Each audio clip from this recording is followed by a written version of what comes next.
জয়গুরু সকলকে। আজকে মাধুরী কিচেনে নিয়ে এসেছি মিষ্টি কুমড়ার ডুগা। মিষ্টি কুমড়া গাছটা আমি বাড়িতেই লাগিয়েছিলাম, ওইখান থেকে 2টা ডুগা কেটে নিয়ে আসলাম। বাড়িতে লাগানো গাছের সবজি খেতে আলাদা একটা মজা। তো এই ডুগা দিয়ে আমি আমার নিজের মতো করে কি রান্না করব সবাই একটু দেখবেন। জয়গুরু। তো এখানে হয়েছে আলু সিদ্ধ করে রেখে দিয়েছি খোসা ছাড়িয়ে। এই আলুটা আমি সবজিতে দেবো, দেখুন কি করে দিই। দেখো বন্ধুরা, ডুগাগুলো কেটে নিলাম সুন্দর করে।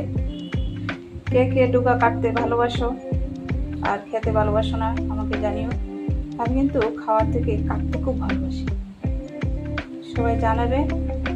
আমি গিয়ে ডুগা কেটে দিয়ে আসবো, যাদের ভালো লাগে না ওদের করে গিয়ে আমি ডুগা কেটে দিয়ে আসবো, ঠিক আছে? আমাকে একটু জানাবেন কার ভালো লাগে না ডুগা কাটতে। আমার খেতেও ভালো লাগে, কাটতে একটু বেশি ভালো লাগে। কড়াই বসিয়ে দিলাম, তাতে অল্প একটু তেল দিয়ে সেদ্ধ করা আলুগুলো ভেজে নেব। তেল গরম হয়ে গেছে, এখন আমি সেদ্ধ করা আলুগুলো ঢেলে দিয়েছি।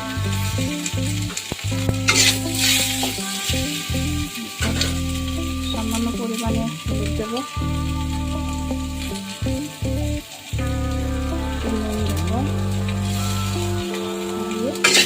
ভালো করে ভেজে নেব। বেশি লাল করে ভাজতে হবে না, মোটামুটি ভাজতে হবে।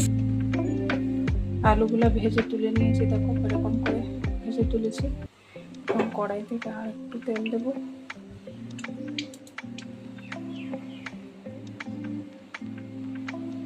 আর একটু তেল দিয়ে তাতে শুকনো লঙ্কা দেব,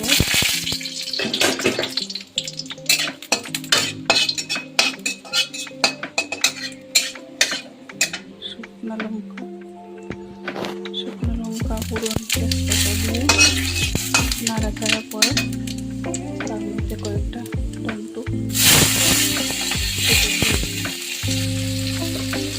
টমেটো কুচানোগুলো ভাজা হয়ে গেছে, একটু নুন দিয়ে দেবো। তারপর একটু হলুদ গুঁড়ো,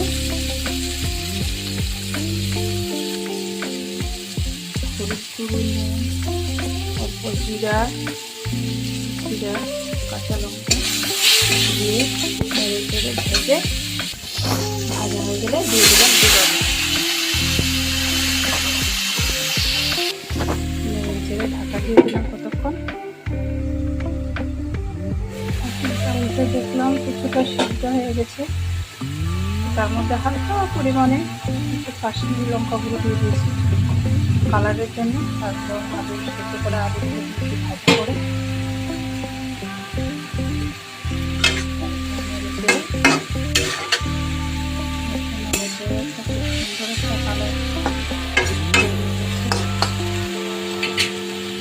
আবার ঢেকে দেবো। দেখি ঢাকনা তুলে কেমন হয়েছে। বাহ, দেখো সবজিটার সঙ্গে একদম মিশে গেছে সব কিছু। তারপর এটার মধ্যে আমি একটু সবজি মশলা দিয়ে দেবো। সবজি মশলা দিলে একটু সাইড ভালো করে হালকা পরিমাণে দিয়ে দেবো, বেশি না, ভালো লাগবে।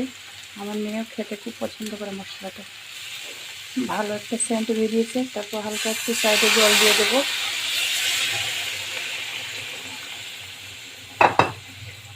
লাস্টে দিয়ে একটু হিং দিয়ে দেবো নামানোর আগে।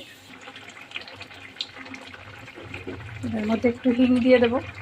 কত সুন্দর হয়েছে। আমি একটু ঝোল খেতে ভালোবাসি ডুগা দিয়ে, তার জন্য একটু ঝোল দিয়েছি। না করে খেতে পারো।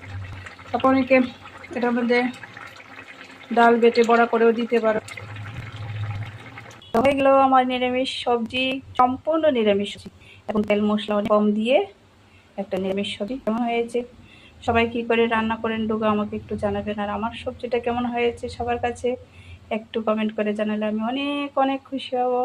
জয়গুরু সকলকে, সবাই ভালো থাকুন, সুস্থ থাকুন। জয়গুরু। আমি মিষ্টি কুমড়ার ডোকাটা কিন্তু 2 রকমের রান্না করেছি। একটা আমিষ রান্না করেছি, একটা নিরামিষ রান্না করেছি, সম্পূর্ণ নিরামিষ রান্না করেছি। এইটুকু ডোকা দিয়ে সবজি রান্না করতে কতটুক সময় লেগে যায়। অনেকে বলবে সামান্য ডোকা তরকারিতে এত দেরি হয়ে যায়, আসলে সত্যি যে না করে বুঝতে পারে, দয়া করো।